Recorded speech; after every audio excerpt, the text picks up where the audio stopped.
ਜਲਾਲਪੁਰ ਭੱਟੀਆਂ ਵਿੱਚ ਜਾਨਵਰਾਂ ਦੇ ਸਰਕਾਰੀ ਹਸਪਤਾਲ ਦੇ ਬਾਰੇ ਵਿੱਚ ਕੁਝ ਅਹਿਮ ਜਾਣਕਾਰੀਆਂ ਲੈ ਕੇ ਤੁਹਾਡੀ ਖਿਦਮਤ ਦੇ ਵਿੱਚ ਅਸੀਂ ਹਾਜ਼ਰ ਹੋਏ ਹਾਂ।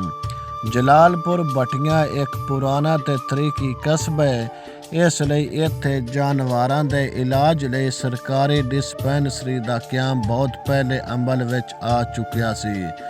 ਜਲਾਲਪੁਰ ਭੱਟੀਆਂ ਵਿੱਚ ਜਾਨਵਰਾਂ ਦਾ ਸਰਕਾਰੀ ਹਸਪਤਾਲ 1980 ਦੀ ਦਹਾਈ ਦੇ ਨੇੜੇ ਤੇੜੇ ਇੱਕ ਬਾਕਾਇਦਾ ਮਰਕਜ਼ ਦੇ ਤੌਰ 'ਤੇ ਫਾਲ ਹੋਇਆ ਸੀ।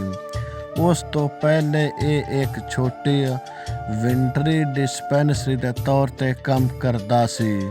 ਹੁਣ ਇਹ ਸਿਵਲ ਵੈਟਰਨਰੀ ਹਸਪਤਾਲ ਦੇ ਤੌਰ 'ਤੇ ਕੰਮ ਕਰ ਰਿਹਾ ਹੈ, ਜਿਹੜਾ ਮਹਿਕਮਾ ਲਾਈਫ ਸਟਾਕ ਪੰਜਾਬ ਦੇ ਮਤਹਿਤ ਹੈ।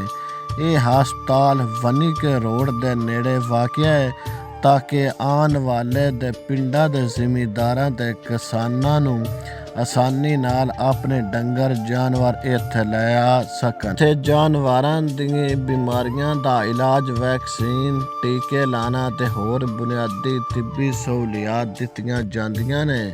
ਜਲਾਲਪੁਰ ਭੱਟੀਆਂ ਦੇ ਇਸ ਹਸਪਤਾਲ ਦੀ ਇਮਾਰਤ ਤੇ ਇੰਤਜ਼ਾਮੀਆ ਸਹੂਲੀਅਤ ਦੇ ਵਿੱਚ ਵੱਡੀ ਬਿਹਤਰੀ 2000 ਤੋਂ ਲੈ ਕੇ 2005 ਦੇ ਬਲਦਿਆਤੀ ਨਿਜ਼ਾਮ ਦੇ ਦੌਰਾਨ ਆਈ ਸੀ, ਜਦੋਂ ਜ਼ਿਲ੍ਹੇ ਹਾਫਿਜ਼ਾਬਾਦ ਦੇ ਕਈ ਬੁਨਿਆਦੀ ਮਰਕਜ਼ਾਂ ਨੂੰ ਨਵੇਂ ਸਿਰੇ ਤੋਂ ਮੁਨਜ਼ਮ ਕੀਤਾ ਗਿਆ ਸੀ।